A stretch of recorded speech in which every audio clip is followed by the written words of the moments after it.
Ankleshwar 7 days ન્યૂઝમાં આપનું સ્વાગત છે। વડોદરા શહેરમાં અવિરત પડી રહેલ વરસાદે વિશ્વામિત્રી નદીને જીવંત કરી મ્યુનિસિપલ કમિશનરે વિઝિટ કરી। શહેરમાં સતત પડી રહેલા વરસાદના કારણે વિશ્વામિત્રી નદીમાં પાણીની આવક નોંધાઈ છે।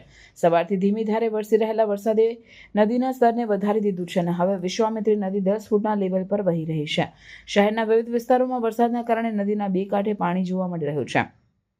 વરસાદની સ્થિતિને ધ્યાનમાં રાખીને મ્યુનિસિપલ કમિશનર અરુણ મહેશ બાબુએ કાલાઘોડા બ્રિજ નજીક વિશ્વામિત્રી નદીનું નિરીક્ષણ કર્યું હતું। તેમણે નદીના પાણીના સ્તર અને આસપાસના વિસ્તારોની પરિસ્થિતિનું અવલોકન કર્યું હતું। સાથે જ અધિકારીઓને પણ સતત મોનિટરિંગ માટે તૈનાત રાખવામાં આવ્યા છે।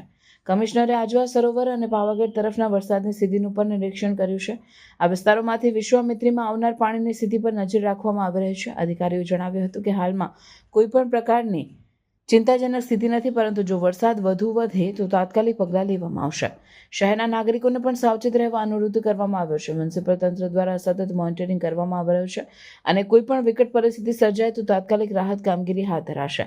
હાલમાં નદીનું સ્તર નિયંત્રણમાં છે અને સ્થિતિ પર સંપૂર્ણ નજર રાખવામાં આવી રહી છે।